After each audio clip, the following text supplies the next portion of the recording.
Right about now. Right about now. We Pay your start bill. talking, and I'm like, "We gotta stop, and we have to go live because we need to capture some of this stuff." And this is one of the reasons why I do these live streams, Sherry, is because, like, I've had so many great conversations with dog trainers and dog professionals at, like, IACP events and Mhm. different, different networking stuff, and I'm like, "So many people would benefit from what we just did," or I wish we recorded it so I can listen to it again. Right. We can go back and you can talk about what you were talking about. It was really interesting. What was I Yeah. talking about? You were talking about your like that you enjoy My the client. content, Oh, yeah, um, yeah. the The content creation. Right, and so what I'm doing now is I'm kind of redefining who I am, right? And Mhm. I've been through a lot, and it's so cool because you and I, like, we last spoke, like, right at the beginning of the pandemic. Kind of, yeah. Well, we spoke a couple times throughout. Yeah.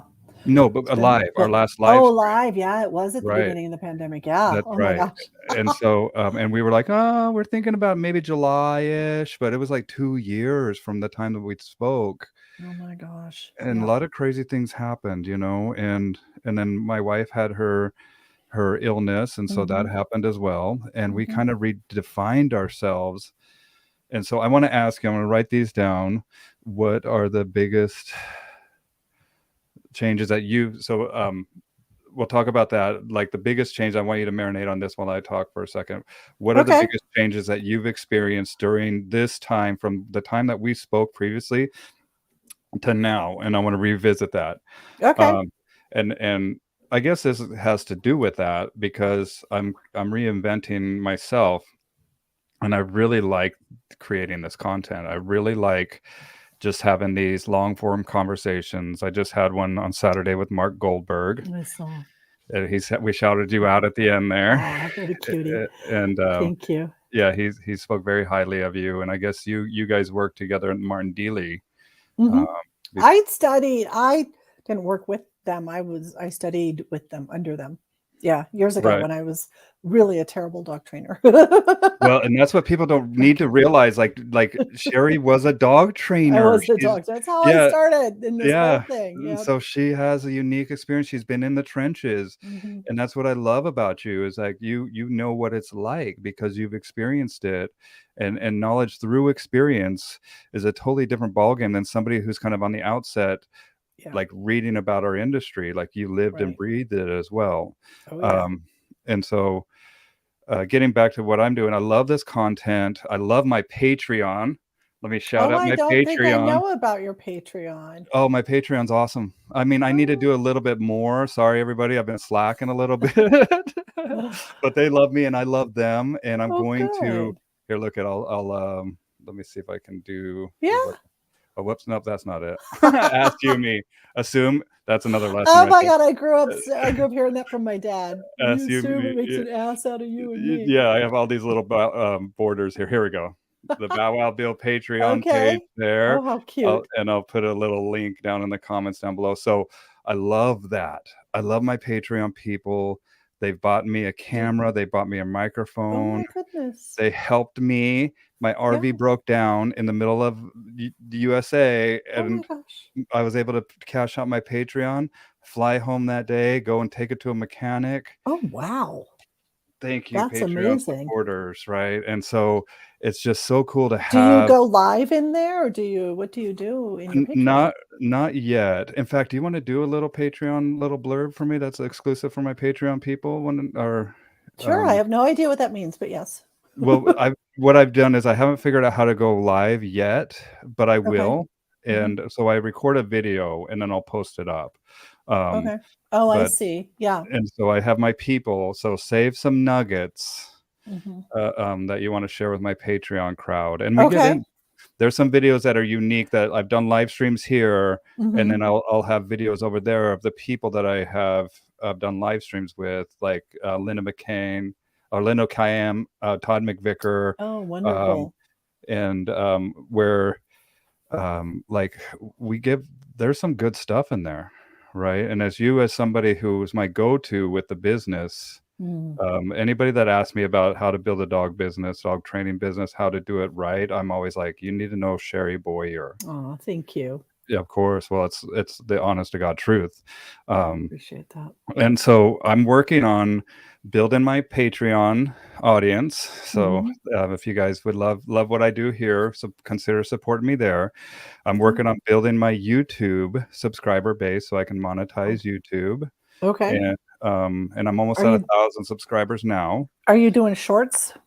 No, and that's why I need to go through all of these videos. Yep. And you were saying that there's some app or Content fries. Go to content fries. content fries. Yeah. Go Okay. pull content fry. I think it's 49 bucks a month or something, and it will kind of automatically, because it's using AI, it's using language. What is it? The language machine learning something LM Mhm. I don't know, crazy stuff though. something I crazy, I but use it'll AI pull every day, man. parts and chop it into parts. That's why it's called content fries, like French fries, like Okay. little pieces, parts of videos, and then you can have.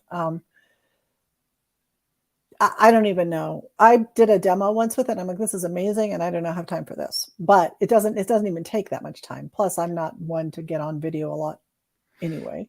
Well, and I thought I was gonna have to pay some 19-year-old or something to watch all my videos, and I'm like, "Well, No, they don't really know the pearls that are really there sometimes," no, they don't. and so content fries, I'm definitely gonna check out because Check I that out. do need to make shorts Mhm. and reels, I guess, was it on Facebook or is called reels. Reels for Facebook, reels for Instagram, TikTokies. But you I can do do have all of it TikTok. in content fries and then post to the different places. Okay. You can also do stuff in Canva right now so easily. That's what I make Mhm. a lot of my little adverts. I should have made one for you, but I've even the Canva kinda gets a little bit above my head sometimes. Like, I'll be Mm. working and, like, the font will go away or, something will happen, or it's Yeah. just not what I'm looking for. Mhm. And so I do have a designer that Mm. I pay every once in a while that I'll throw Oh, 100 bucks at nice. to make a little flyer for me or something, but, I Yeah. mean, it costs money. Um, but sometimes, if you like it, you wanna advertise it and, but it's also about testing what works and, Mhm. sometimes you think you know or you prefer something, like and that's what I learned about A/B split tests, right? Mhm. Where you have 2 things and then you kinda put them out there Yep. and, it would surprise me because everything I hated, everybody else loved. People love. That's right. That's often what people find. Yeah. That's how Tim Ferriss did his sort of how Tim Ferriss found the, title of his book, The 4-Hour Work Week. Do you know that story? I don't, but I'm a big fan of his, and 4 Hour He Body too. 4-Hour Body, it's so good. But he made up a bunch of book titles, and then he ran Google Ads to a landing page for each book title, and he picked the one that had the most landings on it. It was the very last one that he thought it was gonna be, which was The 4-Hour Work Week. Yeah, that doesn't Yep. surprise me. 'Cause It doesn't we surprise often me. what we think people want and what people want are often 2 very different things. Well, we're also Yeah. we're coming into the situation with a lot of neurological baggage, right? Oh, that's for sure. Right, from experiences that we've had, Mhm, preferences that we have had, mhm.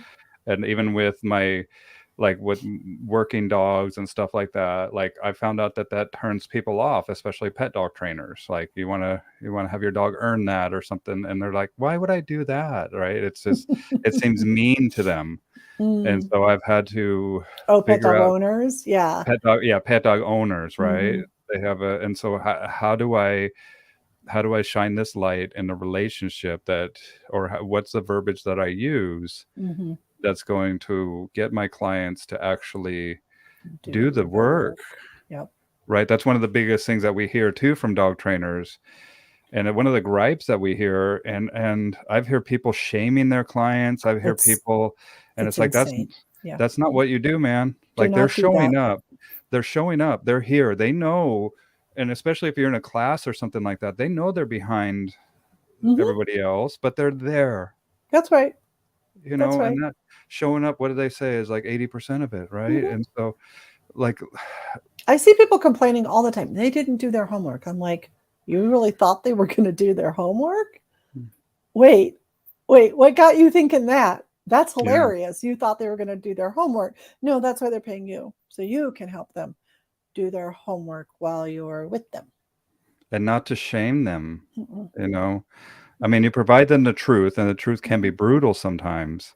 Yes, it can be, and it can be delivered with a side of maple syrup or something So instead of side of just a side of plain old content fries. pancake with no butter.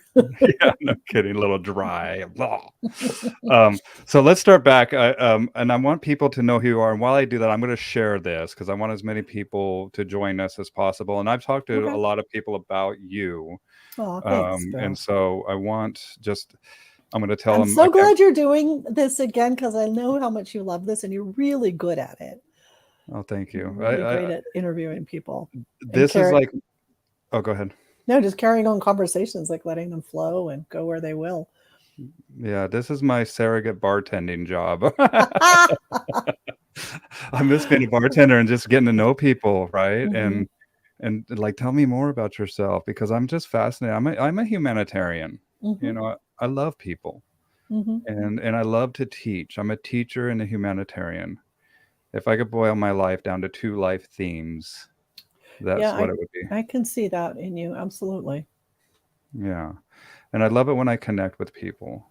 Hmm. And sometimes I can be too much of a teacher and not enough of a connector, and I'm working on that, right? And so, but I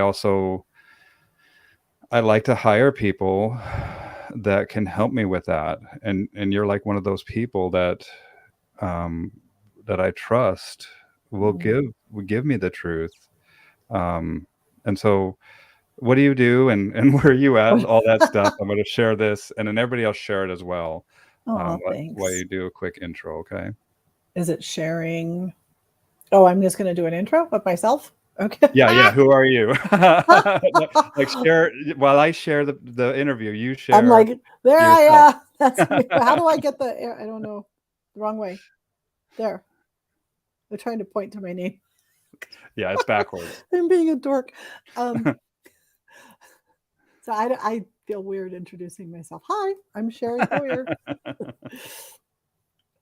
I um, it's funny that you interviewed Mark the other day. I remember my first ICP conference in Hutto, Texas. I was a brand new dog trainer, and I'm standing in line, and there's like a lunch. You go to the little building next door to get your sandwich in a box, and I had my shirt on with my logo on the back, and this guy behind me says, "That's the best dang dog trainer logo I've ever seen." And I flip around, and I'm like, "Hi!" Like I didn't know anybody. "Hi, who are you?" He's like, "Hey, I'm Mike Goldberg." I did not know who he was, um, but that was my first. I think that was the first person who actually spoke to me outside of Martin Daly at an ICP conference was Mark Goldberg. What year So was that? Do you remember?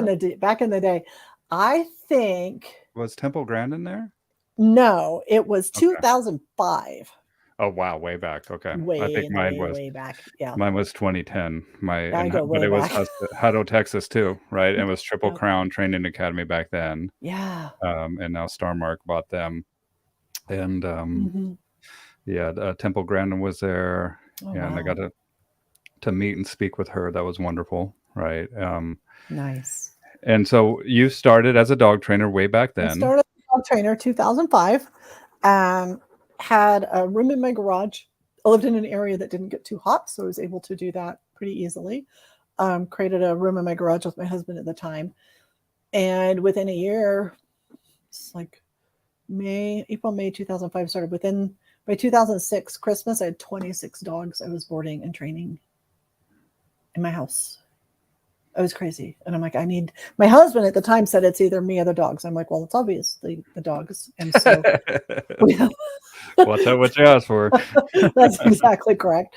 And so then I started looking around for a facility, and I made that. I don't know if I would say it was a mistake, but I would say when people are looking to do a facility, there's a lot that goes into thinking about that beyond what anybody realizes until they do it. And I made a lot of mistakes along the way, but I opened my facility in 2007, right before. Hi, Joni. Do you know Um, Joni? I don't, but I know the name. I Joni know her name. Joni's Yeah. great. Yeah, Oh, Joni, awesome. you gotta know Sherry Joni, like she's amazing. Both of you are amazing. Hi, Joni. He's so She's sweet. up in Quebec. Okay. Oh, And beautiful. yeah, and she's Beautiful. I think her native language is French. So Okay. she's and Oh, but don't ask me she's to speak French. I know, me neither. I tried to when I was hanging out with my French friends, and I really don't think I'm capable of it. Like, It it's they an told me entirely different way of moving your mouth. yeah, they would tell me what to say, and I could not say it. Like, I tried 5 or 6 times, It's good and amusement for them. they laughed their butts off at me, and then I was just like, "Oh my goodness, I don't think I Oh, can," you know? She says she yeah, you she her English is very, very good. I've actually done a live stream with Joni, oh, wonderful. and it was an awesome one, so check that out Beautiful. as well. Aw, Um, and so very you cool. started, from your garage, 26 From my dogs, so garage, I lived in a little town of less than 2,000 people, and but I was sort of in between Monterey, California, and San Jose, California. So okay. I started out doing in-home consults, and then people would be like, "Can you just take my dog?" And I'm like, yeah, I guess I can. That's when I first went out to study with Martin Deely, and I met his wife, Pat, who became a dear, dear friend of mine. Pat Trichter, who unfortunately they both passed on now. She just Mm, passed away in yeah, January, February God this year. bless them both. Yeah, just so sad. But that was when I was like, oh, I think I know what I'm doing. And I got there and I'm like, oh, I do not know what I'm doing. I know nothing. I know absolutely nothing. And then the following year, I think it was the following year or 2 years later, I went back and studied with Martin and Mark Goldberg. And then along the way, so many other people. But in the meantime, I knew I wanted to do this dog training business. And so I ended up opening up a facility, which was the biggest test of my life, or me, one of the biggest tests of my life. And Well, now, now you yeah, help people with their now I help facilities. people with facilities, with anything. I actually have clients who are not in the dog world as well. I have other businesses that are my clients now, but Good. I sold my dog training daycare and boarding business in 2018, but people started hiring me to consult with them in about 2015 because Okay. I took a thing that was working but wasn't working very well, and we went through that first recession of the 2008, not the first but the last one. 2008 was really difficult. Mm. Made it through that, and then realized if I was going to make this thing work, I had to become a better leader, become a better business owner, learn a lot more about things that I really had no, like, I'm trained anthropologist. I speak fluent Japanese. I'm a cultural anthropologist. I'm not a business person. I used to think until I became a business person out of necessity. Yeah, So, and yeah. that's a trial by fire. I remember Mm, 2008, I was running my business, and I mean, I would lose clients every single day yep. that I thought were very well off, Oh, people were losing their and shirts. They lost yeah, houses. They yeah. lost. Yep. I know. I have a few friends now who went through massive bankruptcies at the time who like had several properties and were living the high life, and then they were like, I'm sleeping on my mom's couch in the basement. No joke, man. It was And bad. I'm like, Yeah. I'm about ready to as well, right? And that's where I bought my place in 2018. I bought my Oh place in wow. August. WAMU failed in September, Yes. right? Yes. And then Oh, you I bought your had a place very in 2008? yeah.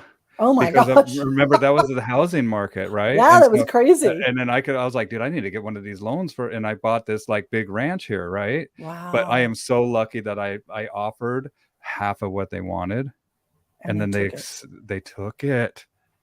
I got a crazy deal, and not but then I was like, I got Wow. this high interest loan, Yep. and then all of a sudden my payments are through the roof, and I'm like, "I don't know if I'm gonna be Hmm. able to make it." And then the last thing that people wanna do is have their dog walked during that time, right? And that's what I was doing. I Oh, okay. learned but I was training dogs, but I was like, "I'm training these dogs, and then I say goodbye to them, Hmm. and I don't wanna say goodbye to these people. How do I Hmm. maintain a revenue stream that I can maintain, that I Yep. don't say goodbye to these people and cut them off and just wait to another like, I Yep. wanna stay in touch with them. I want and so that's why I was like dog walking.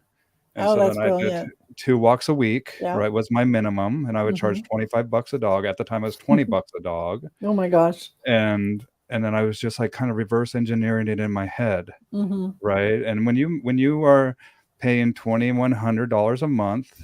Mhm. That is $70 a day that you just got to make to You have to live. make it to Just actually have the house or the roof over your head, that's right. And right? I'm just like wait, what is wait a second. That Super 8 there is $48 a night, and I'm like, It'd be oh my cheaper to go stay there. in a hotel. Like I had like a panic attack. I was like, but then I realized like I have this huge property. I have a lot more things that I can offer my clients now, right? Mhm. And so then board and trains, different stuff like that. And luckily I made it through it. But that was, if you're in a dog business, like the revenue streams, multiple streams, like try to think about this stuff, That's like right. how That's do I right. not just say hi to my clients and goodbye to my clients, Yep. right? How do I maintain that contact? Yep. And then that requires building rapport. Mhm. And then because they want people to like you, you want them to come back. Mhm. Rapport is power. And then It is. defining who the people, that's what 2008 was like, dude, I need to know who these people are that really have money Mm. versus the people that look like they have money. Mhm. Right. And Thomas J. Stanley, I have to put up a link to his book. Thomas J. Stanley, The Millionaire Next Door, Oh, yeah. The Millionaire Mind. He's now in heaven too, but Mm. he's got like 10 books, right? And I learned Mhm. from Dave Ramsey about him, Mhm. where he studies the affluent mind. Mhm. And do you know what the number one car driven by millionaires is? It's probably a sedan of some sort that's not fancy. No. Toyota Camry. Yeah. I thought it was gonna be a really non-fancy sedan type vehicle. Yep. Yeah. So it's a Toyota Yep. Camry and F-150. Yeah. Nice old truck. Yeah. Yep. Right. And Mhm. so Millionaire Next Door is the book I just posted up. He's got like 10 of these books. And so I read every single one of these books. You know Oh, what I the see there's comments. I was on the private chat thing. I Oh, didn't yeah, yeah. realize there were Yeah, comments. you can see the Okay. comments, and you can Very share cool. down below too if you have any pictures of Okay. websites or anything down below the present, and then Okay. you can say share screen or whatever. So if I there's something don't that know you how wanna to put I don't think I can write anything. okay, I don't know what your side looks like, but if you want me to write anything for you, let Okay. me know. But there's a lot of people that look like they have money, but they really They don't. They're don't. keeping up with the Joneses, That's right. and, moving into an affluent neighborhood, Mhm. like 60% of the people I've learned are keeping up with the Joneses type of stuff. Yes. Yes. It's crazy. Yeah, and It they is they crazy. and that's what I learned on 2008 because they were the first ones to drop Yep. me, right? Yep. And so, I just got really well at defining my clients, not just the Mhm. demographic where they are, Mhm. but the psychographic of what's gonna Mhm. make them, what how do I appeal to these people, right? Mhm. And so that's why I've been successful, and that's why I know you know what you're talking about, is because and you go into the finer details of things too, you Mhm. know? Like I remember you talking about a post that you made about a person bringing in a shirt for their dog, but you didn't know their dog, and so you don't want their dog to ingest something. Right. Yeah, they insisted we put a T-shirt in with their dog, and I'm like, "We don't do that until we know the dog." Like, I don't like, your dog's gonna act different here than it's gonna act at home, and I do not want Vet Oh, bills of Nelson's here. Hi, Nelson. is he? I gotta Oh, get with the comments here. Hey, buddy. My dude, you guys gotta know Nelson Hodges too. Have you trained he's with Nelson at all? Nelson came out and did a seminar at my place, gosh, when was that, Nelson? 2016, I think? I think it was 2016. Okay. 2015, 2016, yeah. And it was the most fascinating man. It He was is. fascinating, and I'm like, "Oh, this is how much I still don't know." Like, wow, the depths of knowledge that we can go to with dogs. And then I remember taking Nelson to a Mexican, 2014 maybe, yeah, um, to a Mexican restaurant, a little local hole in the wall, and that man drank more salsa than I've Yeah, I think he quite liked the salsa there. That was so funny. We still tell that story every time we go get salsa.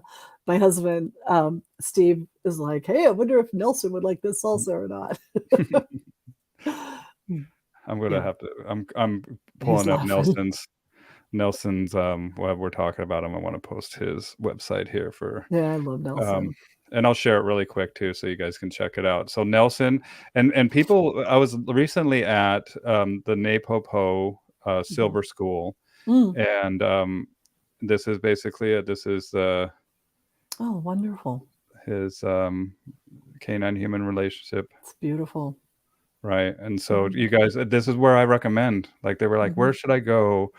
Um, and I'm like, go to Nelson, man. Yep. Like, if you want to learn more about dogs and fundamentally like their body language and why they do what they do, Yep. right? Check him out. Mhm.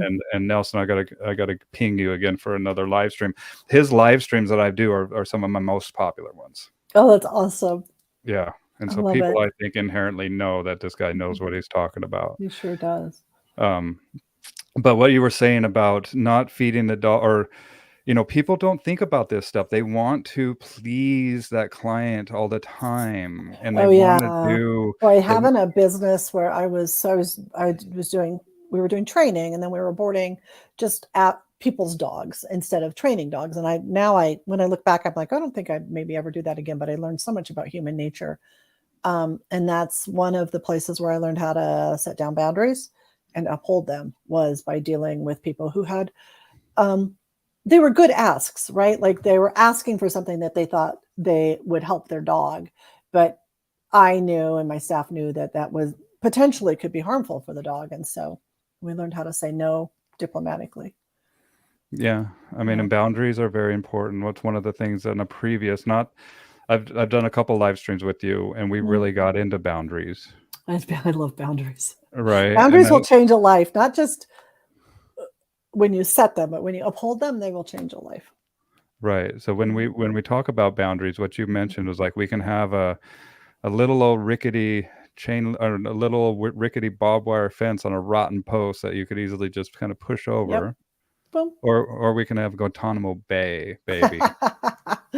Yeah, there's no sense in having a rickety old fence as a boundary that anybody can push over. But that's what we don't grow up often learning. I mean, I could talk about boundaries for days, but we don't grow up learning healthy boundaries often. And so learning how to set them and uphold them can be, it's its own journey, because it feels really strange for most people. Especially especially when you're trying to please people Hmm. and you're a people pleaser naturally, Hmm. right? And even I've learned this lesson too of rehoming this dog Mm. Oh, because this I one know, that you've got right now. Yeah. yeah, and because I know how much they love this dog, Hmm. Yeah. but I know that it's not the right situation for them or the dog, Right. right? And I have to be honest with them. Hmm. And even though I feel like I failed them in a way, you Really? know, well, I mean, it's just that's how I feel, right? And Okay. but then I realized, and I spoke to the lady about this, and she's like, it's very important to me that you hear this, that you haven't failed us. Right. You've helped us more Yep. than anybody ever could have, Hmm. because you're being honest here. Right. And that was Honesty is such a gift for these people. They've hired you, spent a lot of money with you, but what they want is a resolution of some sort. They don't necessarily want to have to keep the dog. They want for themselves to be happy and the dog to be happy. And when you can be honest enough about that, it's a game changer for people. yeah, Because they and don't want she's to feel shame and like their failures for the rest of their lives with the dog. And there's likely a much better place for this dog, oh, you right? should see this dog. It is amazing. Yeah, he's Yeah. amazing and he's resilient, and Hmm. you should see him when he's actually in his element, Hmm. and we're doing what's best for this dog, That's right.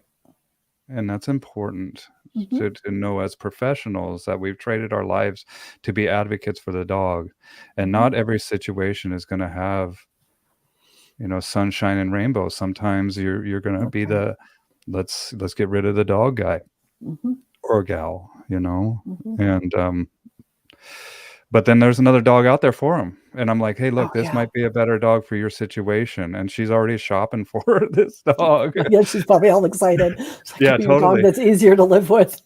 Yeah, because Yep. it's not the dog that hasn't been versatily like, trained versatily through generations to do a certain task, Right. right? And What's the that breed out of curiosity? it is a German, wired hair Griffon Oh, pointer. okay. Yep. Well, So needs to be out on some birds.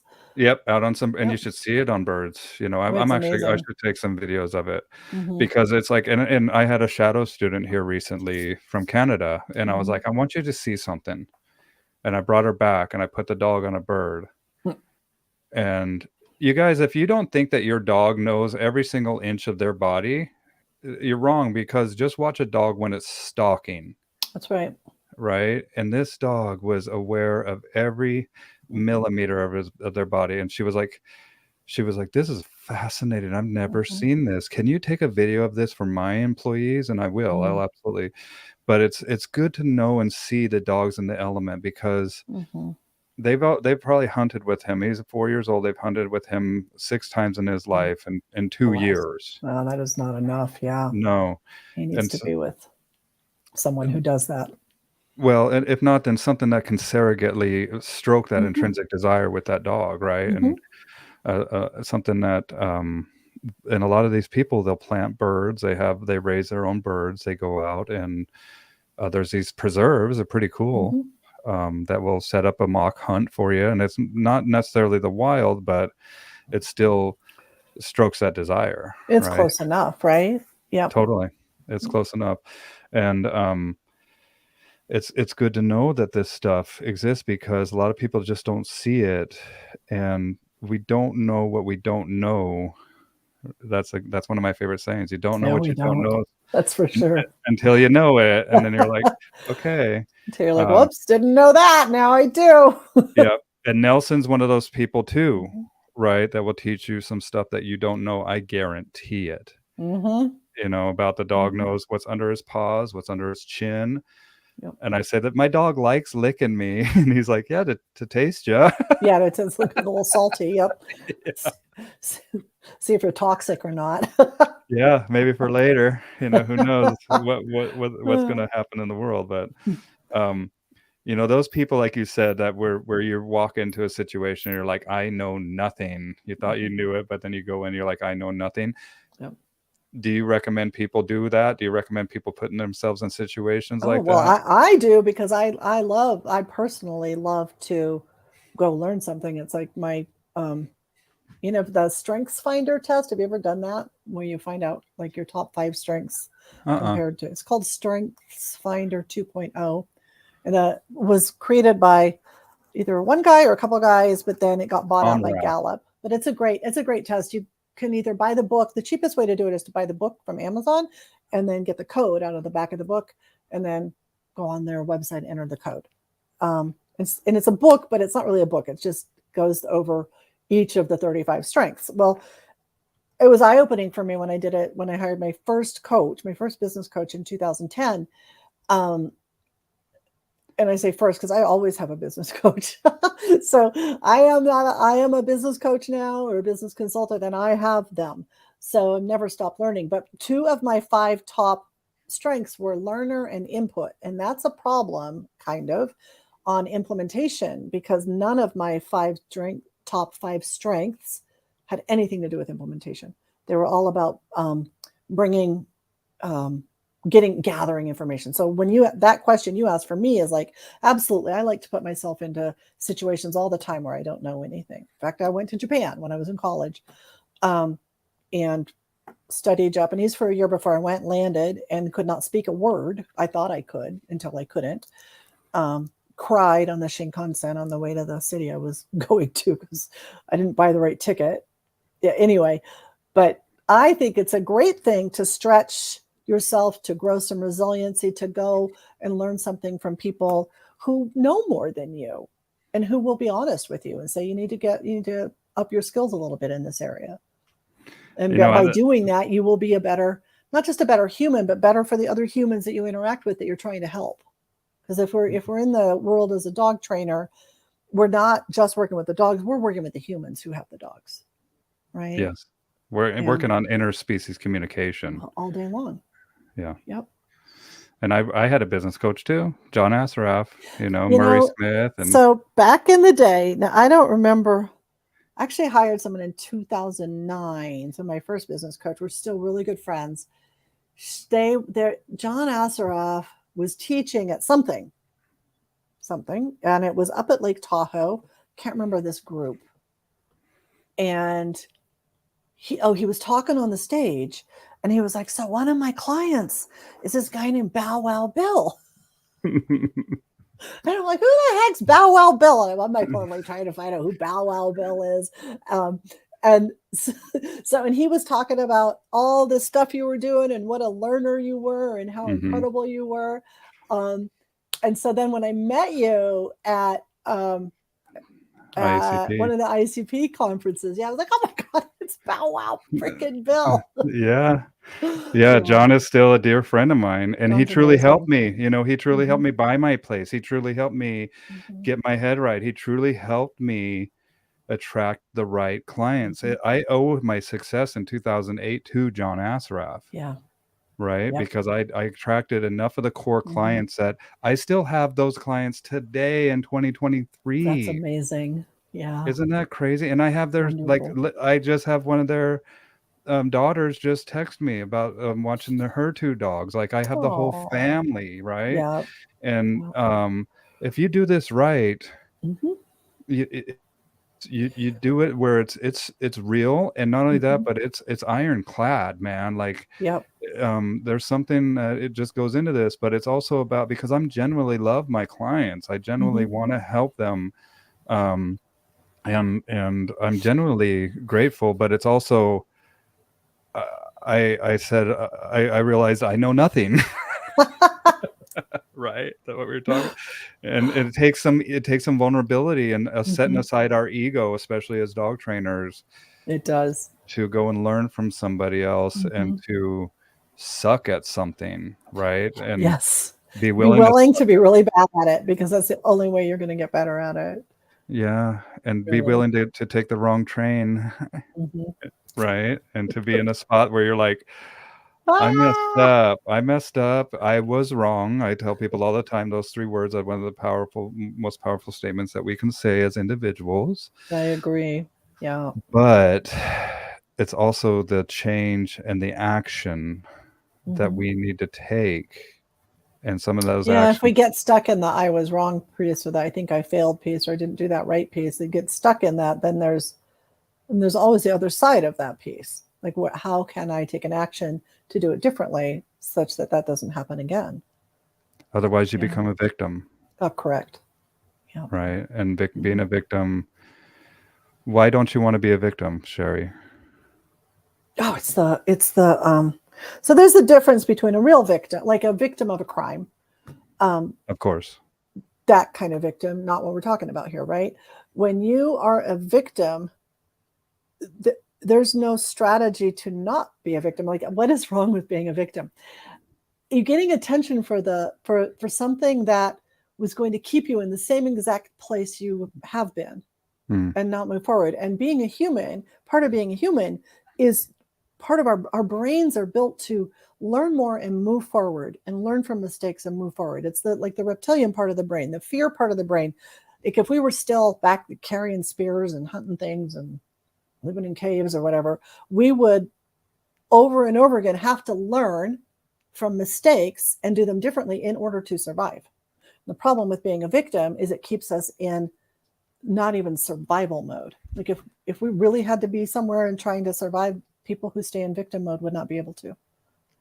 yeah, it stunts growth, It stunts Tim growth. Harrington. Thank you. Yeah. A lot faster than what I just said. 2 words: stunts growth. And our human um, being, our entire being, is meant to be in growth patterns, not stunted patterns. Yeah, Yeah. either we grow or we decay, Mhm. right? And Correct. you can stay in this kind of revolving wheel, and guess what? There's plenty Mhm. of people that will be happy to keep you there and reaffirm that yes, you are a Oh victim, yeah. you should be a victim. But You there's know other people. the drama triangle thing, right? Have we talked about that before? The, No, I know about the codependency triangle from Codependency No More. Do you know about that? About the the persecutor, the Yeah, that's the same. victim, and It's the and same triangle. Yeah. okay, Yeah. yeah, Codependency No More. Yeah. What do you have to say about it? I'll pull it up on the. So it's a triangle with 3 points, obviously, and that the bottom is, it's not this way, it's always shown this way. The bottom is victim, one side is rescuer, and one side is perpetrator.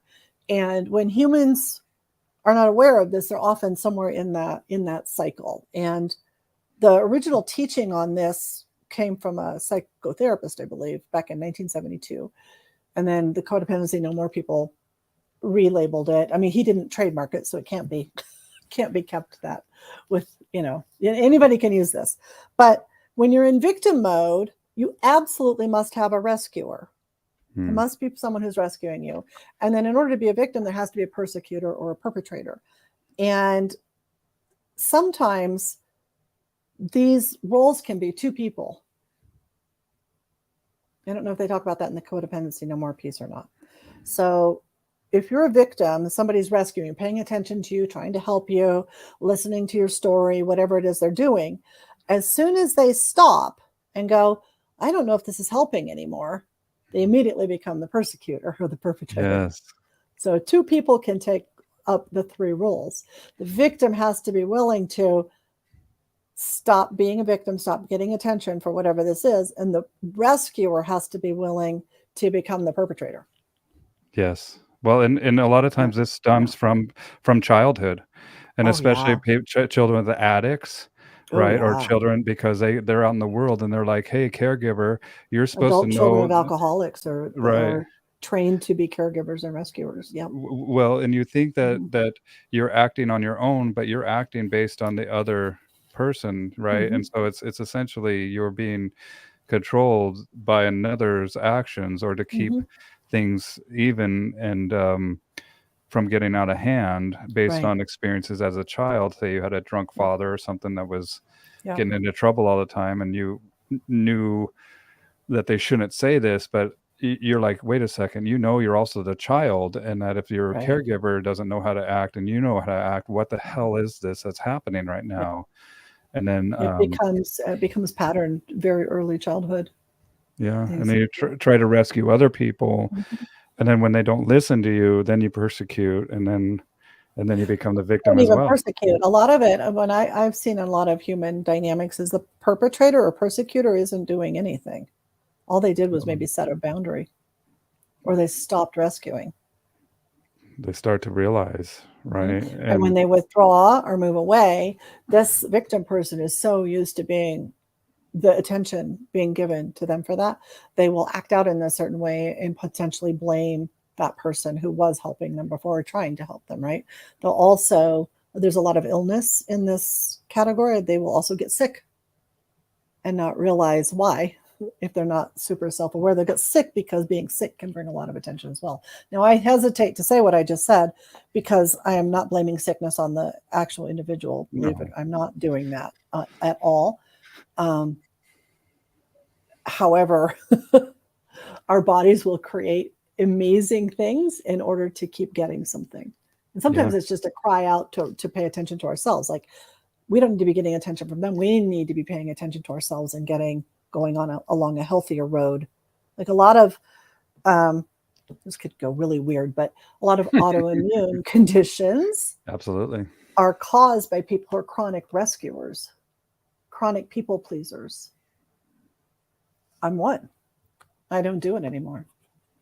I'm one as well. Yeah. Yep.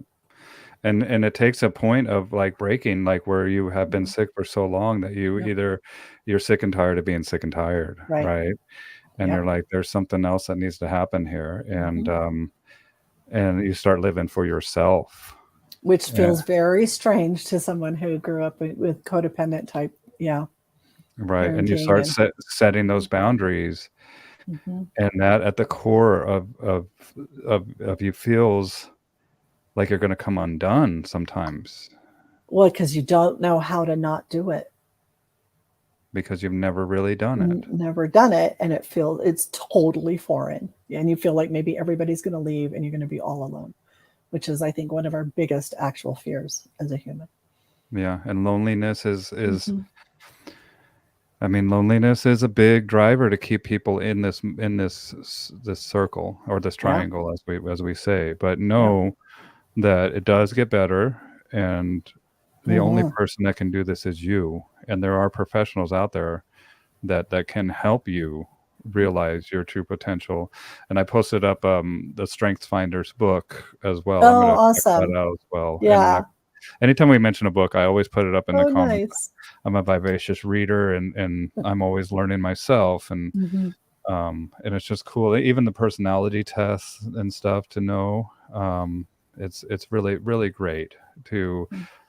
know thyself, right? That's what the Oh my Oracle of gosh. Delphi says, is that is the Yeah. purpose of this life, is know thyself, and you shall know the universe and the gods. Mhm. And in order to truly help people, you have to know yourself, You do. and you need to take the time for yourself, Mhm. right? And Yeah. that happens with business owners too. In boundaries is like Ooh. 24/7 gig. People don't realize this dog training stuff, and especially if you board and train dogs, Mhm. 24/7 gig, Yep. right? You got energetic residue All the that is time. in your brain gunking stuff up, Yep. right? And so, how do you deal with that? What do you recommend for business owners? Do you recommend them taking Well, I always vacations? recommend I have a whole methodology, and it starts with there's three things: tolerations, boundaries, and expectations. And it goes in order. In order to set a boundary, we have to know what we're tolerating. So we have Okay. to find out what our tolerations are, and I call them leaks. They're energetic leaks. They are something we are worried about constantly. It upsets us constantly. Why do people do this Mm, kind of thing? When we hear ourselves thinking that or saying that, we're like, oh, that must be a toleration. Call it a toleration. Then okay. we can know what we're going to set a boundary around. So if we don't like it when people call or text us after 7 p.m., then we have to figure out what that boundary is. Um, the boundary is I don't respond after 7 p.m. Okay. And then you don't. And then you don't feel bad about it. Maybe you want to let people know ahead of time that you don't. Realizing that they're not often expecting a response after 7 p.m. They just finally got the kids bathed and in bed and had a moment, Yeah. right? Potentially. Well, and somebody that is a people pleaser, they're thinking that Mhm. they're sitting by their phone waiting for a response, Right, right? And so instead right, of them just being like, "Oh yeah, let me text this and then set my phone aside and go do my other stuff," right? right. And so, it's I see it's a common complaint in a couple of Facebook groups I'm in. Why do people, why do people like send in an inquiry, a message from Google My Business, or it's now called Google Business Profile? Why are they doing that after 11 p.m.? And I'm like, well, first of all, they had a moment to think, and they go, I really need to get some help with this dang dog. And everybody's in bed. It's finally quiet, and I have a moment, and I'm going to go look. And so I message this business. That's why, because they think you're a business. They're not expecting the business to respond to them right now. no. And if They're you just do, that like, might yeah, turn them off. that's right. Why are you sitting by your phone at 11 p.m.? Then what is going on? Yeah. Right? They Are you just they just had their moment when they realized they needed help, and so they reached out. So it's not the job of the person getting the message to be upset about it. It's the job of the person getting the message to go, "This is awesome. I can't believe I just looked at my phone and saw this at 11 o'clock. I really should, for Wi-Fi considerations and brain health, have the phone somewhere else." But that's a whole nother story. But there, if you respond to them tomorrow, you're probably faster than a lot of people are. totally. I And don't that can't tell you how many people I still hear. I just because I hear what people are saying all over the place. They reached out a week ago and still haven't heard back from somebody. yeah, Hmm. and they're okay with it, man. It's like, it just is what it is. I've called people back where I didn't even see the message. And I'm like, "Oh my goodness, let me, Let just me, let you yep. know, apologize. I didn't see this, but here I am. If you're still needing my services, Hmm. let me tell you what I do, and how much I Yep. cost, and here's what it is." And then the other thing I learned, and I just posted up a link to the 4 hour work week because we mentioned it Yep. earlier. But when Tim Mhm. Ferriss talked about in the 4 hour work week, like I check it at 10 a.m. and 4 p.m. Yep. Right, and that's it. Yep. That's it. And that was very handy for me. I actually Right. have total aside, but it has to do with this. I have a software of an agency now. I don't think you know about this necessarily, What where is it? we are setting people up. It's on wait list status right now because I've got 53 businesses that we're setting up right now. But it's You're awesome. crazy. But we set up a phone number for you, a voicemail for you, and an automated missed call text back. So they call. You don't necessarily have to get the call. They hear it seems like it's a live voicemail, and then They leave their message or not, and the system captures the phone number and then texts them back. And then everything lands in an app, and you can contact them back the next day, and you've captured their information. There's also there's like 18 million other things there, but that's one. So we do two things. We capture their information and we respond back to them immediately, relatively immediately, automatically, the system does. And then we can continue communicating with them when it's the correct time for the business owner to be communicating with them. I've had that with some of my colleagues. I think Derek Kraus has one where if you call his number and he doesn't answer, like it doesn't matter if you leave a voicemail or not, boom, you immediately get back a text. Yep. And it's like, hey, here's what, and he'll ask you what kind of dog you got, what like like a few questions. And you can do this with the chat. There's a chat widget, have a chat widget, and then forms, everything that would go onto a website, and everything is automatically communicated back. But the cool thing now with AI is AI can chat for you. Yeah, isn't that crazy? I love AI.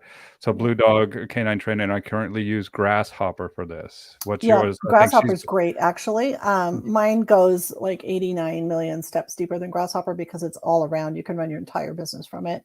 But let me see what my link is. You need to know. This is crazy. You need to know Blue Dog Sherry, because actually Blue Dog, this guy that owns the Blue Dog. Dang it, his name is, put down your name if you don't mind, is skipping me right now. He was one of the guys that I was talking to at the Silver School of like, you need to go see Nelson. Oh, cool. So speak of the devil, here he shows. I'll put the link in Messenger. Tim, that's right, Tim, and he's up here too. Tim, I get to doing it from both sides. What does it say? Exile from your tribe is rough. Oh, you're Tim. Yeah. Okay, yeah. Tim's awesome, and Tim, tribe, that is hard. Tim used to be a canine handler, a police handler, but Blue Dog has nothing to do with that. It is a totally separate thing. It thinks that people think that it's the Blue Line, but that's not what it is. And Tim's great guy. Like, I thoroughly enjoyed meeting you, Tim. I've actually invited Tim to come on one of these live streams as well. Wonderful. So he has that open invitation. I can't wait to speak with him. Awesome. I just sent you in Messenger the link to what we're doing a wait list right now, but it explains the page. It's sort of like a sales page, but you can't buy it. Okay. But get on my wait list. Do you want me to share it or no? Sure. That'd be great. So I will share it for you guys here. Maybe. There we go. Lead connectors. I'm going to just say it, but there we go. And then here's the wait list. I'll put in the chat for you guys. Thank you, Bill. You're very welcome. Well, thank you. Yeah, I've been seeing there's so many softwares that people are using. Everything gets duct taped together. That's how it's had to be. And then we kind of have taken the duct tape off. Oh, how interesting. It adds a whole Facebook ID to it. It does that to everyone, doesn't it? Yeah. And YouTube too. And if you guys aren't subscribed to my YouTube channel, head over there. Yes. Every time I do one of these live streams, I get a couple more subscribers, and I'm about 400. So I got 600 subscribers, so 400 away from 1,000. Oh, awesome. And then I'll be doing the content fries. I'll be working on that as well. Look at content fries and start with shorts. So one of the things that happened with the whole world of marketing was people now have the attention span of a gnat, a baby gnat. And thank you, Instagram Reels, Stories, Snapchat, TikTok, all of the things, right? So people's attention spans are so much shorter now. Our brains, they've been trained into this. And so YouTube even had to go from long form down to what they're calling shorts. Mm-hmm. And so there are far more people participating and watching shorts than there are long form videos on YouTube. I thought that shorts were stupid at first, and now I find myself in shorts all the time, man. I watch shorts while I'm wearing shorts. No. Put shorts on, watch some shorts. And to do some short selling in my shorts. And then I was talking to Omar von Mueller, wonderful dog trainer. And he's making a lot of money off those shorts.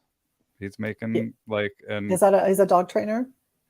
Omar von Mueller. Oh man, you need to know him. He's so good. He's one of the best in the world. He will. I have seen his videos. Yes. Yeah, Monkey is his Malinois. I know exactly who he is. Yeah, he is incredible, and I love the creativity that he's doing. He's starting to incorporate videos with his daughter as well, and then just setting up different videos of, we as dog trainers know like the behind the scenes stuff. Like people watch movies with dogs in them, and I'm like, where's the handler behind the camera? Right. That's how, Like, where are they standing, or what are they doing? right. People will Where's the food? anthropomorphize, right, with the dog doing the actions, be like, oh wow, the dog is like barking at that thief over there, and I'm like, the handler's off the screen making the dog bark, Yeah, right? because And so, because that's, yes, because we'll geek out um, on that. a Yeah. 9-year-old marketing appeal. That's what, It's because true, that's a nine. Nelson. It's true. Can't argue with you. Well, and that's where their expectations are, but it's also it's an evolving type of thing, and it's Mhm, fascinating, right? mhm. Yep. Um, and there's a book that the perception, whatever. I don't want to even get into this because it will get into um, Go down a another rabbit aspect. hole. But I'm going to hop back to when I first started this, and this is kind of, I think, because this pandemic and all this stuff that has gone on, we've experienced a bunch of changes, and not just in the world, but how we consume this content. Mhm. So what have you seen for yourself and how you run your business? What's changed since we spoke last at the beginning of the pandemic, Sherry? Um, I still pretty much run my business the same way that I always have, I suppose. I don't have, um, I've confined my offerings to, there's only a few choices instead of Condensed customizing it things for down. people. Yeah. Condensed it Um, down. but I am a huge believer in what you spoke about earlier, for just a minute, was how, when you were talking about in 2008, when you, um, were like, here, I've sold this board and train. How do I keep in touch with these people? Because you're all about connection. How do I keep them in my world? And people know you for this. You are a very connected human. Like, you come at things from your heart. And then you were like, what am I going to do to keep them in my world? I'm going to do dog walking. So something for recurring revenue, right? And Totally. I've turned my entire world into recurring revenue. So the only way you can come into my world is through some sort of a monthly payment. Everything's on subscription. And I have taught 3 times now, and I'm probably going to do it again, um, a program for people in the dog business world. You can be in any business, actually. We can make recurring revenue out of anything. How to make it so that it's not one and done, like a board and train. So this is so interesting to me. Dog trainers don't realize they're doing this, but this is what I hear, because I hear what's behind the words. I hear and I see the patterns. They offer a board and train and then say there's no magic wand, right? And then they've been taught, depending on who's taught the thing. Used to be, we did a lifetime guarantee of, and they're like, oh, we can't do a lifetime guarantee, but we'll do a lifetime guarantee of continued help by email or phone call if you need help. It's included in the thing. And people think that that's how they're going to offer a lot of value. I'm like, okay, that's one way of offering a lot of value. There's other ways to offer a lot of value as well. And then what happens is the people never call back until 3 Yeah. or 4 years down the road, and the dog's in danger of a behavioral euthanasia or something, right? Yeah. Because it got Dire. bad enough when they, or something. The pain point reached The a certain pain level. point reached a point where they felt like they could reach out, or they should reach out. Okay. Then there's the I'm going to do a board and train and do 2 months of lessons after that. Well, that's included or whatever, but a certain number of lessons Package. after that. And I'm like, why don't we just, so the people, they have really busy lives, really busy lives. They're not necessarily going to keep up with that, because when the dog came home after the board and train, they were doing really well for 3 to 4 weeks. Right? And then the people get in the way of themselves, because there's no way they could learn how to do what you did with the dog. There's no way they can learn that. So why don't we offer Or they ways? want to either. Well, they might not want to, but they might realize they need to at some point. But why don't we offer them ways to continue working with you, so you are not doing the one and done thing and then getting mad when people expect a magic wand, even though it's kind of what you promised? They don't realize they're promising it. They're like, I don't have a magic wand. I'm like, but you promised it. You promised it. You That's what don't I did with realize the you dog did. walk. You promised it, and now you're mad at them for thinking you gave them a magic. No, don't get mad at them. Let's take a real Yeah. step back at what the industry is promising and teaching people to promise, and let's stop promising it. Let's have people continue working with us, so we don't always have to go get new freaking leads. That's right. And Well, when and that's the people who've come and learned this from me and have implemented, because many people have come in and have not implemented. Why? Because it's too different from what they were taught. So say That's that again. So they come in so not implementing because they've too learned different. this from me and they have not implemented it because it's too different from what Can you they've give been me an taught. example? No, so but let me continue if it's okay. Okay. So, The yes, people of who course. have come in and implemented, like the woman who has 200 people paying her $20 a month, $4,000 a month. It's like a board and train a month without having to do that much work. She shows up half an hour a week and does some things with them that I'm not going to tell you because that's my secret sauce. But they're like, she has no slowdown in her business. She has her mortgage paid for. She has her people who are raving fans hanging on to her every word. There's more than one way to do that. You could do it with private freaking lessons. You can You do can, it well, in the with dog Patreon, walking. You can you do it with know, Patreon. You can do it yeah, multiple ways. But the people we can teach the dog to do all of these things in 3 to 4 weeks. They can't. That's why they hired you, to teach the dog how to do these things in 3 or 4 weeks. How do we get them more fluent at this and more excited about it? We do what you're talking about, Bill, which is keeping rapport up and connection and communication with them, yes. not expecting them to communicate with us. Well, and Right? that's what I did on the dog walks, man, because Right. I'd go pick up their dog and I'd like, so how are things going? They're like, oh, dang it. You got to watch Rex. He might have diarrhea because he got in the freaking trash last night, Yep. right? And I'm just like, oh well, Mm-hmm. where's the trash at? And and it's just like these little things of being able to talk to them about what's going on with their dog, and maybe I Yes. can help them out with that, or Yep. and it's just always that, just keeping in touch with them, and Yep. touching base with them, and I'm Yep. already coming over there, and Yeah. do you know how I got my people on the dog walk?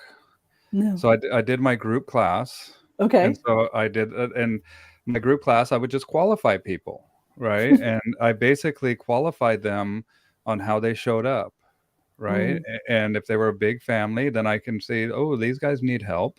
They're Mm-hmm. a big family. I I looked at what they drove based on the book that I Yes. found, Did they drive right? a Nissan Altima?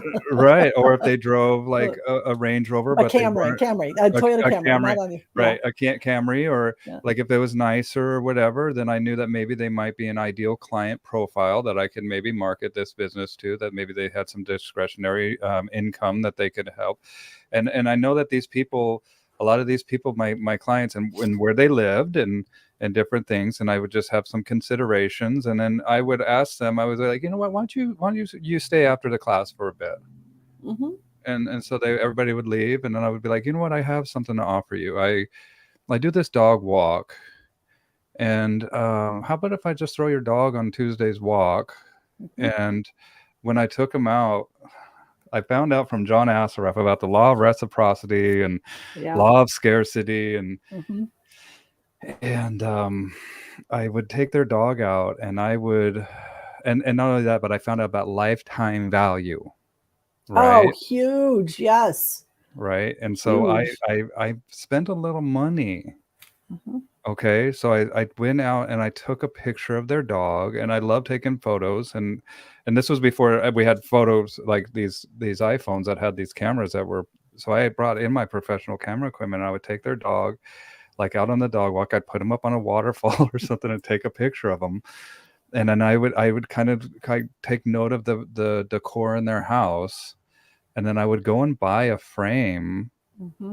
that went like matched It's their house. brilliant. Absolutely And do brilliant. you know what I did was I went to Costco and I had the picture blown up Yep. to like 11 by 14, something unique and something That's big, awesome. Yeah. and sometimes it would cost me a couple $100 to do this. And I did not put my logo. Don't put your dang logo on stuff. Yep. That's cheesy. I Yep. made it real and from the heart, and then I Mm-hmm. just left them as a gift for them on their Mm-hmm. counter of their That's picture of amazing. their dog. I bet they And were so touched.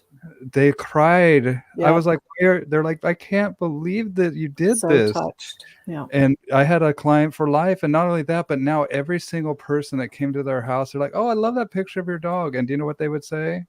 Let me tell you about Bow Wow. Let me tell you Yep. about that picture, right? Yep. And so then I was like, man, this is kind of brilliant, It's because really brilliant. because then I got the word of mouth, Now and you then can do it.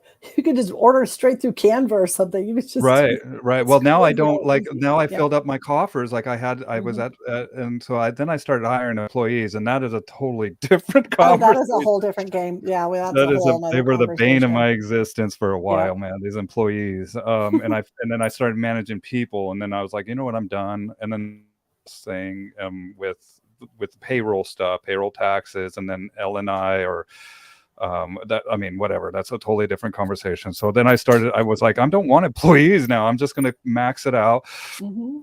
and then I'll work on other aspects of my business where I don't like this is going to be my touch point because I know how to handle this and I know how to Mhm. keep the Right. rapport up until I can maybe find some employees that or the training strategies that go behind of like expressing the importance of how meaningful this is, right? This Mhm. position is and how like your people are trusting you to come into their house. Mhm.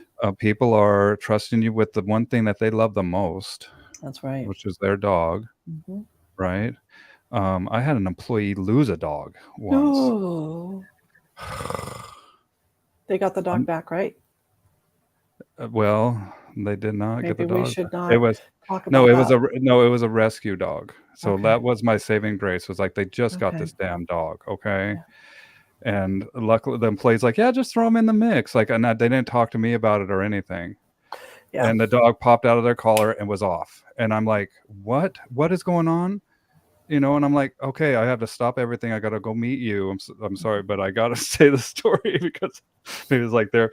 And then I go, and hopefully the dog has had a wonderful life somewhere because we could not find this damn dog. Oh my And then I gosh. went back to the clients and I'm like, "However I can make this right, I'm going to." Yep. And do you know what? I still have the clients today, Yep. right? How Because you'll handle a situation like and that is a make it or break it. I Yep. fired the employee, and Yep. I also, I mean, I didn't just fire him for that, but that was a huge part of it. Yep. And I fired another employee for hitting on one of my clients' daughters. Oh, I'm just like, "Are you kidding me?" Like, are and you kidding? you know, and then I remember at 8 p.m. I was in my client's house scrubbing footprints off the floor that one of my employees in there, Yeah. right? And so there's Employees just employees are a whole different you ballgame. get me going here. Yeah. But this is what I'm talking about is like PTSD. little ETSD. little Employee employee. traumatic stress disorder. So that's why it's important to find somebody like Sherry because you get your ducks in a row. And I tell you what, when I do this again, and I'm going to rebuild my business back up, especially with Dog Coach. I own dogcoach.com. Oh, wonderful. And I still do, and you're going to be my gal. Like, we're going to start from the ground up of just like, how do we Yeah. implement these protocols and procedures. Yep. And then also I'm working with John Assaraf too with this That's so awesome. dogcoach.com, right? And dog business, and Mhm. where my people that come on board are actually going to go to where I went to get my head right and to get my Oh, I business love that brain so like much. tuned in first, right? And the baked Do you in. know do you know um, this you know his story about his, of course you know the story about his vision board? Keenan, yeah, his son. Have you seen Keenan now? Like, I've known No. Keenan since he Was was a that the little story boy. like, he told this story where he, made a vision board and then popped in a box, and they ended up buying this house, this amazing house, and got to the house and unpacked the box and And there took was the a vision house board that out, they and were that in. was the house, right? That's what got me to hire him. That story is amazing. So I have my own vision board story. Thank you, John Asharaf or Asaraf. Asaraf. Azraf, John Yep. Azraf. So I was unhappy in my business and I was unhappy in my marriage. And I went to a vision board party at a house and I made two vision boards. I started to make two vision boards, and it was like 65 degrees outside, and I had left my beloved pit bull Nala in my car. Normally she was fine, but that night she decided to howl. And so I went out to get her, which means I made my business vision board first, and then I took the vision board, all the pieces, all the stuff I cut out, all the stuff, and I threw them in my plastic bag that the poster board was in, threw it all in there, threw my scissors, my glue, whatever, in there, ran to the car and took off. I was like, the last thing I want is for somebody to be like, because I had my little magnetic signs on my car. I'm like the dog trainer with the screaming pit bull. Like, I was having nightmares of being called out for my whatever, my lack of responsibility or something. Normally she was fine, but she could sense something was funky. Mhm. Anyway, everything I put on the business vision board came true in my business, except at one point I had put on there 2 facilities, and I'm like, I have got to remove that because everything else has come true. So I ripped it off. I'm like, I don't want 2 facilities. Ugh. No, I put that in the shredder. But and so anyway, my life tragedy happened in 2009. My first husband, committed suicide. And that's a whole other story. But Chantix. Chantix, man, I mean, like, dude, keep smoking. It's better for you than taking that stuff. And I know a lot of people have quit successfully on that, but there are some brains that cannot handle these medications. He was one. So my life sort of fell apart, but almost similar timing, I met the guy that I'm married to now. So he, one day I was renting this little tiny cottage in San Jose. I had to leave the house that I'd lived in. It was just a mess. I'd somehow kept my business going during all of this. I'm in my little tiny college. I was dating this new guy. I traveled for a weekend, came back, and he had cleaned the entire house, cleaned my entire car, because my car was like my office. Like, my passenger seat had a file box in it, and it was an office car. He cleaned the entire car, taken the now 2 or 3-year-old vision board pieces out of the trunk. They've been sitting there for that long in my trunk, and made the vision board. And what I have with that man is everything I had put on that freaking vision board that I didn't even make. I It's just amazing. messaged John Asaraf, just so you know. It's amazing. And I just And sent that him. is because he told that story. And then I literally, every time I'd open my trunk, I'd see this poster board with a poster board plastic bag, big, with all of these little pieces from the magazine cut out, floating in the board. But I never finished it because implementing is not necessarily my greatest strength. But my husband, the guy who became my husband at the time, finished it for me. And I swear, I'm like, wow, that is, yeah, I envisioned that man, and he came right into my life. Yeah, Crazy. you gotta be careful what you ask for, because You it do just have to might. be careful what you ask for. Right, and that's why you ripped off the 2 facilities. And things Yes. change too as we change. Mm-hmm. Dr. Wayne Dyer says, as you change, the things that you look at will change as well. That's A 100% correct. Yep. and I'm different. Yeah. I was just saying about that when I first got on the horn with you on this live stream. It's like I've been going through a bunch of changes, and they haven't been easy. And I had a realization. I was actually talking to Duke Ferguson, a friend of mine, Oh, yeah. and it was like, I'm not going to be the person who I was, because I've leveled up in a way. Like, Yeah, you can't be that person right, and I'm anymore. expecting to go back to who I was, and it's like, no, that's not how it works. Like, you have to assimilate who you've become That's through right. these experiences, right? Mm-hmm.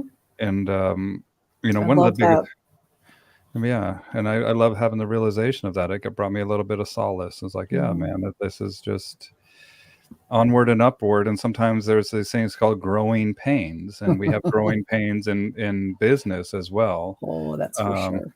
Right, and we have growing pains in our body. And one of the biggest changes that I've experienced too is Zoom meetings. Like, I do Zoom meetings with people, like dog Mm-hmm. trainers too, and it's freaking cool how much we can Yep. accomplish. Like, I have never in a million years, like, I would have poo-pooed it a while ago, but now Yep. I've gotten good at them. That's awesome. My And whole so, life is on Zoom. yeah, And yeah, I couldn't, I remember when I did my first Zoom meeting, I'm deathly afraid of being on a video in front of anybody. I used to do all my client calls used to be on instant teleseminar, when like a conference call, like you had yeah. to call in, dial in a number. And I did a Zoom meeting with a bunch of people, like a networking type thing. And I was scared to death, and I showed up. I had the best background. They all looked like they had like wrinkled shirts and looked like they woke up, I don't know, halfway. I was like, what the heck have I been worried about? And that was the end of my instant teleseminar days. The start of doing everything on Zoom. Yeah, people. Do you know, that's what's cool about working with people, so many affluent people. And especially when I go and fly and be at their house, like, I will Yep. say, I charge $1,000 a day, Mm-hmm. and Good I'll go job. work whatever they want, man. And Yep. they book me out. Like, I've had a lady book me out for, I mean, around it was over $40,000 I've It's made amazing. for training one dog, Yep. right, this year. So it's That's not so like in the awesome. past. It's Yep. like, and just know that that's possible, man. Like Mhm. when you find the right client and I mean, some people have so much money. And I was talking to the gentleman about like just what he does and some of the projects that he has, and he's working on 30-40 million dollar Oh, projects, yeah. and he's got a huge staff of people, and I'm Yep. just trying to wrap my head around it. And $40,000. It's nothing to them. Well, it Yeah, is. It's not nothing. What it is peace of mind, and peace of mind is valuable. And so you bring them peace of mind. In their world, the value of that is beyond what most people would even think that value would be. But that's the value to them.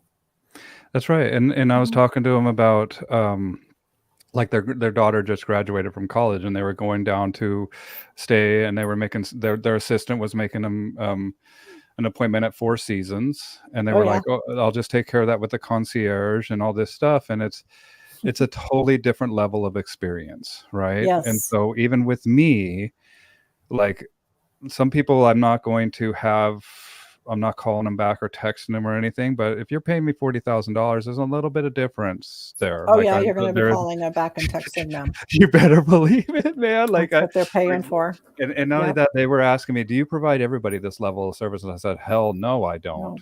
No, No, and no. I write them a huge recap of everything that we do. Hmm. And so there is a price that pays, but guess what? I'm making more for one dog than a lot of people are making for the full year, That's right. right? And that's one Yeah. dog. And so there's a lot of sacrifice, but at first it was like that. But as we got down the road of training, it wasn't like that whatsoever. And the longer that I didn't hear from him, the more I knew that the change was having an effect. Mm, And not only that, but I've also gotten references to their friends, of right? course. And Yeah. I realize that like it's just if it's valuable, Hmm. and you have to tread carefully too, right? Because as soon as you turn them off, you're done, right? As soon as you've like either one side or the other, right? Could And be. Yep. my my Not my all affluent people are easy to work with. no, There man, is this piece. There, right. yes. But what I was getting at here is that they had the same arguments that my wife and I had. Like, it's still the Oh, same. if you think they're any different from us, you have got some learning to do. And Hmm. so it made me, just like you saying that people that show up to the wrinkled shirt on the Zoom, like, it relaxed me. I'm like, "Oh my Hmm. gosh, these people They're are just just like people. me," they're just Yeah. they just, in a way, it takes a little bit of courage to have this much because you become a target, but Hmm. people to That's take right. advantage of you. And as long as they're not Yes. they know that you are really helping them and providing that peace of mind, you're gonna find out that, they have the wrinkled shirts too. They show up and it's they're just people, man. We're all just Yep. people, and it's been pretty cool to really get to know these people.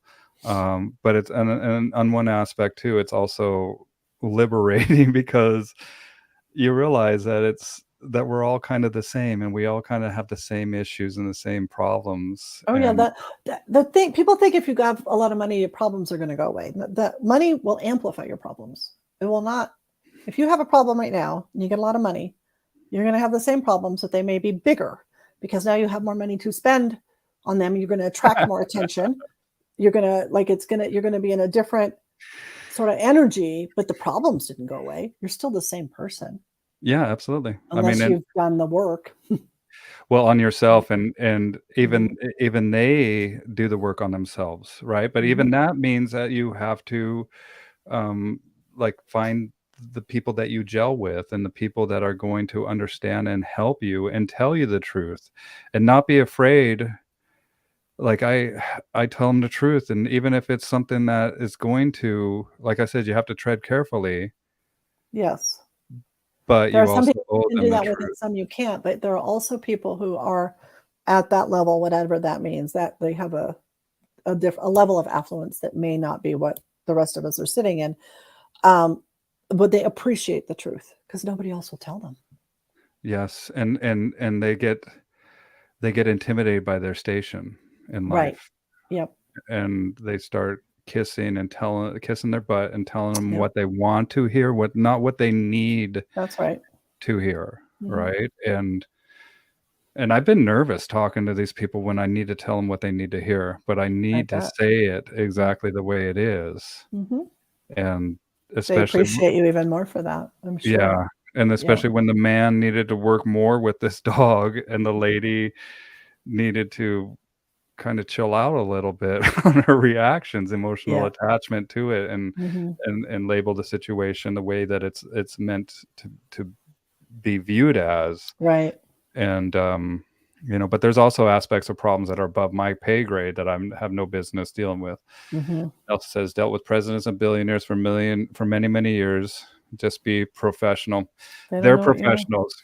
They're professionals, and Yep. they're expecting a professional to come in, They are. Yes, right? and they don't know what you know. Thank you, Nelson. They don't. That's why they've hired you. That's You right. get to teach them something they don't know. And when I told him and I gave him my bill, in fact, I just billed a client for $4,500 right before this session, right? And do you know what the client said to me? "Your rates are very reasonable, Bill." I And love it so I was like, "Damn it. I I should" should have charged more. Totally, that's what I thought of. But, like, there is a Reasonable is relative. that is totally right, but Mhm. it's something that I think people have a hard time charging a premium and charging especially I want you to speak on that, Sherry.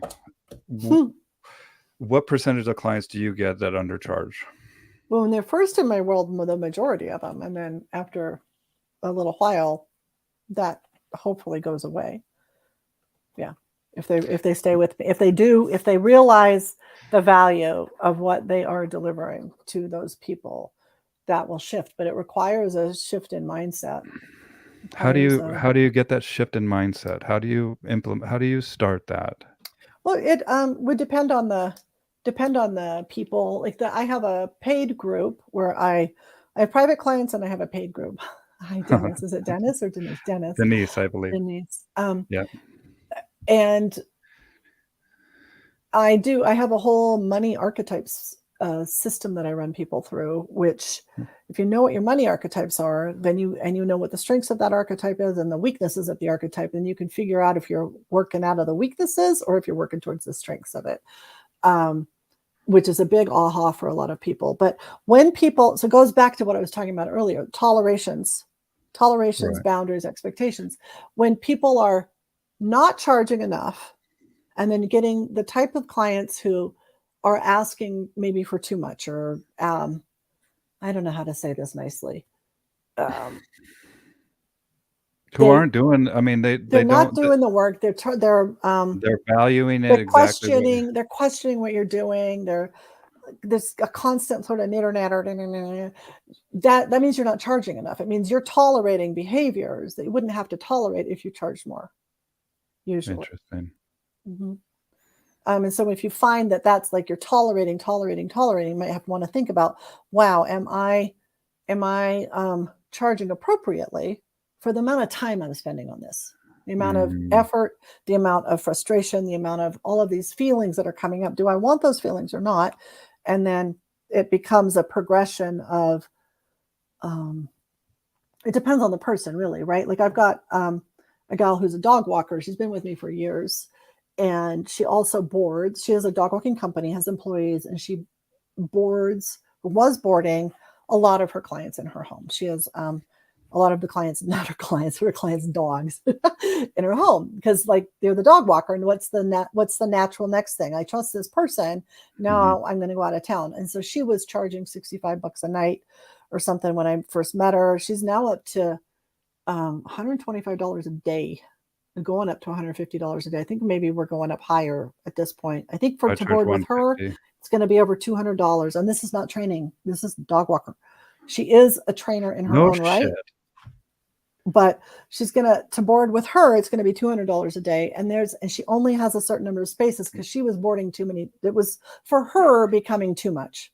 Not too many dogs, but she was just like, I don't want 18 dogs in my house. I Yeah, I want mean, six. totally. I get it. So she put a cap on it it's 6 now. She charges, I think she's up to $200 a day. And now her staff, she figured out how to do it legally where they could do independent contractor, not employee work. And that's a whole different conversation I can talk about all day long as well. Totally. But she just found out a way to do that, the boarding part legally that way.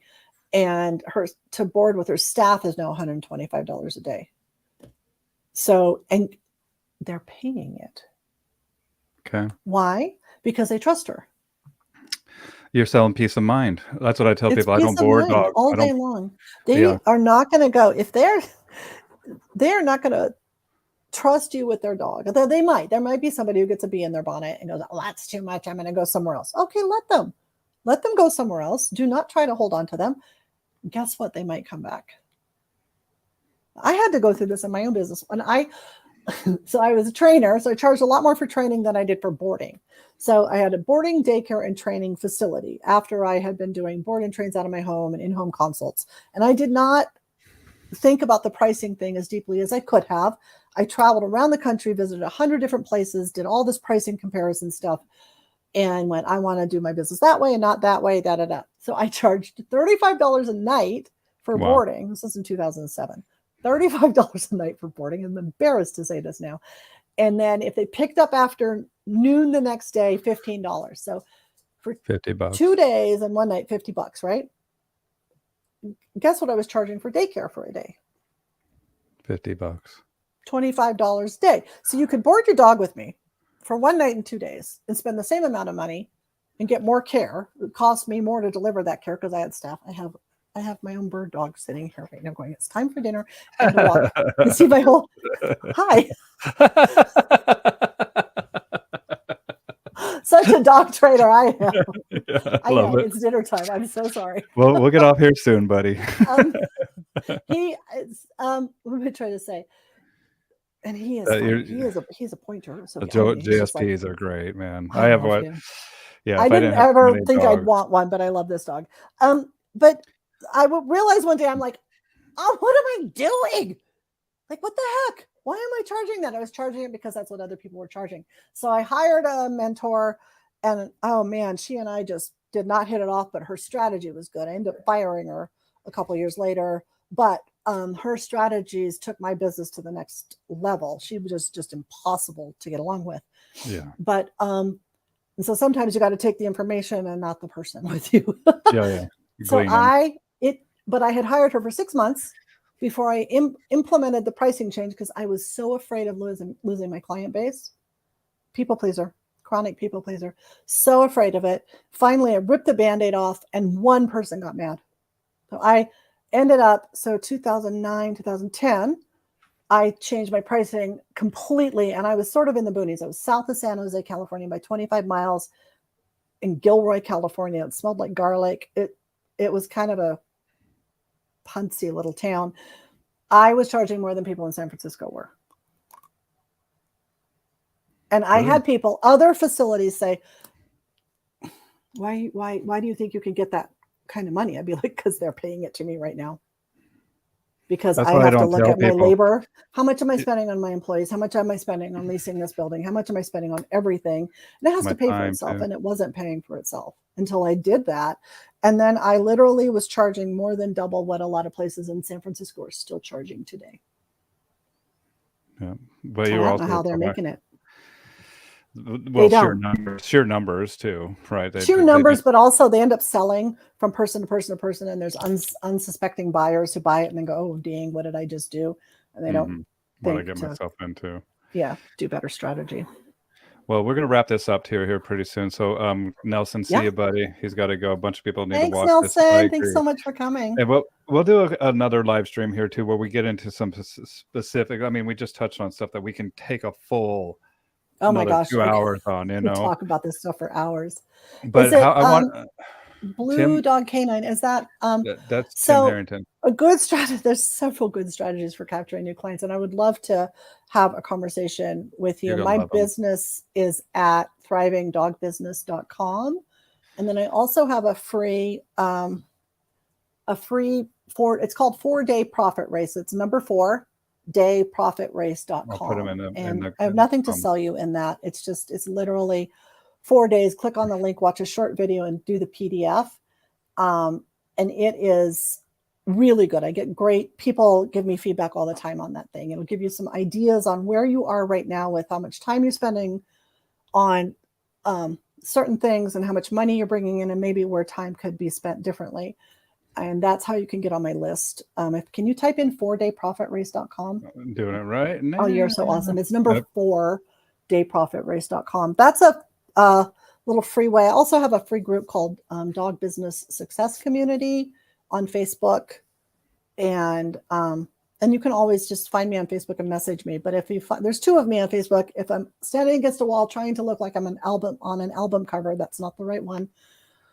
If I look like I'm riding a buffalo, that's the right one. Well, I'm putting up with the Dog Business Success Community because I'm a part of that as well. Oh, thank you. Yeah. They're all in the comments down below. Oh, you're so good. And Tim, I can't recommend Sherry enough for you guys. Like, this is my gal. This is who I send everybody to because, well, because you have been in the trenches. I've been in the trenches. And listen, 2008 hit. My landlord was a steel fabricator. He laid off 48 people overnight. And like everything crashed sort of at once. People lost houses. It was a panic. And I did not know he'd laid them off, but I had to go talk to him because I could not pay my rent that month. And I was scared to death. And I walked into his office and he had tears in his eyes. I'm like, oh my God, you too. And he's like, all of us. It's like, I just laid all of them off and I know you can't pay your rent. And I'm like, oh my God, it's that bad. And he's like, it's that bad. And we're all going to recover. We're going to get through this. And we'll sign a document right now where you're going to owe me what you owe me. You have to pay it back. But until then, you can pay me what you can. And that. So I've been there where I couldn't, because the bottom literally fell out of everything. Like, well, you think stuff that people don't think of. Like you think of, and it's real though. You know, it's like, it's I see patterns. I see patterns and I go, that's such an interesting pattern. Is there a way we can interrupt that and maybe shift it to get what we want? And the answer is usually yes. Or even the dog thing with the t-shirt, and like we don't leave shirts in there with the dog because we don't know if that dog's going to get nervous and ingest it, right? And you also are just somebody that's a strong individual, and because you know boundaries and you communicate boundaries. You help people with that as well, and that's one of the things that you've helped me with. Oh, and that makes me happy. I'm thankful for you, Sherry. You're not just a colleague, but you're a friend, and you're somebody that I hold to a very, very high value. I feel the same way about you, Bill. I really appreciate you. Yeah, I'm so glad you're back doing this because it's really needed for people to hear from different people. Yeah, and just hear just different, like there's so many different perspectives, right? And well, and I don't just want to do one camp. Like I've been doing a lot of NAPOPO people, right? And I'm definitely in that camp, but I'm doing so many different. I've actually got some other people that aren't really. I mean, we'll see. And I like interviewing new trainers too. And I just, you know, I just like people. You know, I like getting to know them, and so I can't wait. I don't know if you can see it. Hang on one second. Okay. That's my marble I made you. Cool. Yeah. It's always right here. I see it every time when I come in. I got to make you one of my doggies. Oh my God, I love it. I have a dog. Yeah, I gave you a doggie too. But look at where I've been to where I am now. Look at, you know. Oh yeah, that's one of the ones that I made from a while ago too. Yeah. That's from, I think that was from ICP. Yeah, as a speaker, I gave to all the speakers, and that was my. I'm gonna make you another one. I'm gonna make you. Oh my God, I love it. I'll give it to you next time. They're my treasures. I don't have that many treasures up here, but I have these two. John Sparks. Look at John Sparks is here. I taught a dog to sit once. John Sparks. So a long story with a. He's my guy. I lived with a Connie Corso once, not voluntarily. My husband's cousin moved in with us, and she had a dang Connie Corso, and I reached out to a group of people, and they said, you need to talk to John Sparks. So I messaged John, and that man helped me through a horrendous situation. And I'm forever grateful to John Sparks. That man knows, he knows a little bit more than how to teach a dog how to sit. Yeah, we were roommates one IACP one year, Oh, and we were gotta you? do that again. Yeah, oh yeah, he's my buddy. That's My buddy, awesome. we gotta hang out. And I love I it. had a guy with the baubles, so South African baubles, and I'm just like, John Sparks, John you Sparks. know, John Sparks bauble wanted to eat me. He thought that I looked delicious. But John's coming in right at the end here. But let's say goodbye to everybody, Yeah, Sherry, thank and you then I'll so much say for the opportunity, Bill. It's so lovely to talk to you. I always love talking to you. You're such a great likewise. human. And All then right. I'll say goodbye to you in the studio. But everybody, Okay.